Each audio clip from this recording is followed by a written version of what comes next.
और वहीं महाराष्ट्र के मुख्यमंत्री उद्धव ठाकरे ने राज्य में कोरोना वायरस के विरुद्ध टीकाकरण की धीमी रफ्तार पर रविवार को चिंता प्रकट की और कहा कि वो अगले हफ्ते प्रधानमंत्री के साथ संवाद के दौरान ये विषय उठाएंगे। और ठाकरे ने यह भी कहा कि टीकों की अनुपलब्धता के कारण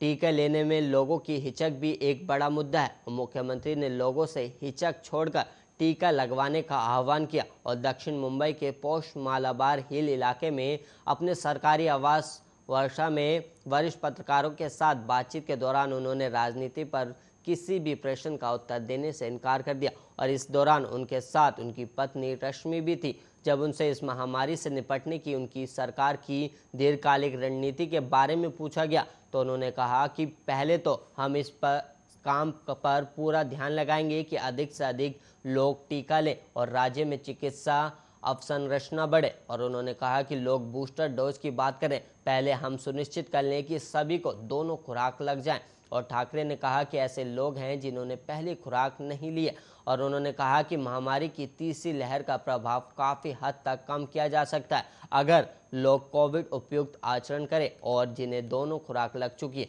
वो भी मास्क लगाते रहें। और मुख्यमंत्री ने आर्थिक कठिनाई पहुंचाए बगैर महामारी के दौरान कुछ खास गतिविधियों को अनुमति देने का सोचा समझा जोखिम उठाने की भी बात कही है। और वहीं सीएम कार्यालय के एक अधिकारी ने बताया कि पीएम मोदी 3 नवंबर को 39 से अधिक जिलों के जिलाधिकारियों के साथ वीडियो कॉन्फ्रेंसिंग कर सकते हैं जहां कोरोना वायरस रोधी टीकाकरण बहुत सुस्त है। और इस बैठक में ऐसे जिले शामिल होंगे जहां 50% से कम पहली खुराक लगी है और दूसरी खुराक की रफ्तार भी धीमी है।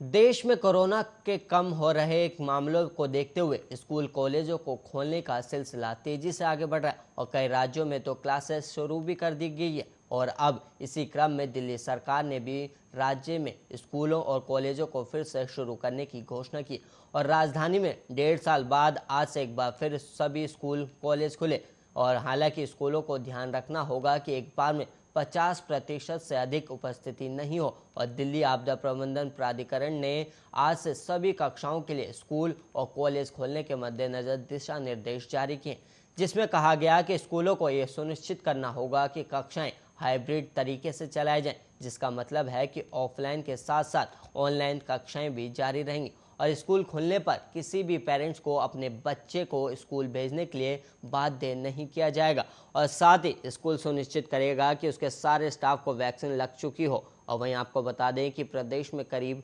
98% शिक्षण और गैर शिक्षण कर्मचारी टीके की कम से कम एक खुराक ले चुके हैं। और इसके अलावा आज से ही सिनेमाघरों को पूरे क्षमता से खोले जाने की घोषणा भी की गई है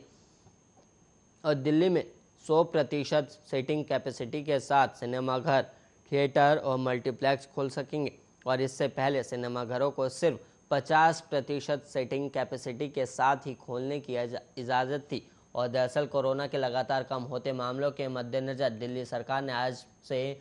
दिल्ली में छूट बढ़ाई है और नए दिशा निर्देश के अनुसार शादी समारोह या किसी गैदरिंग में 200 लोगों के शामिल होने की अनुमति भी दी गई है और अभी तक 100 की ही इजाज़त है। हालांकि रेस्टोरेंट, बार, ऑडिटोरियम और असेंबली हॉल में अब भी 50% क्षमता के साथ ही संचालित किए जा सकेंगे।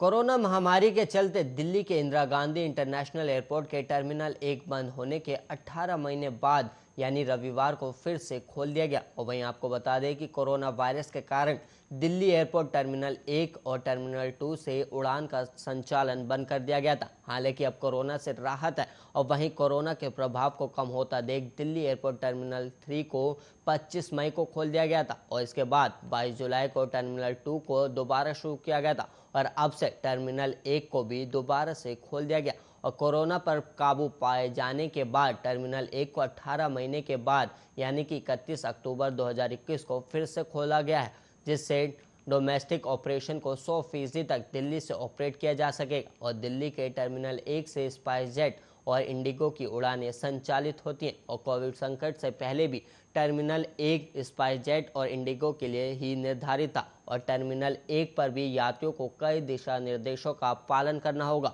और एयरपोर्ट पर मास्क को अनिवार्य किया गया है और कोरोना की अन्य सभी गाइडलाइन का पालन भी करना होगा। और वहीं आपको बता दें कि दिल्ली एयरपोर्ट पर सबसे ज़्यादा उड़ानें टर्मिनल 3 से होती है, जिसके चलते एयरपोर्ट पर काफ़ी ज़्यादा भीड़ रहती है और वहीं टर्मिनल 1 के खोले जाने के बाद यात्रियों की भीड़ उमड़ गई है और वहीं टर्मिनल 1 खुलने के बाद टर्मिनल 3 पर कोविड गाइडलाइन के हिसाब से भीड़ अधिक नियंत्रित हो सकती है।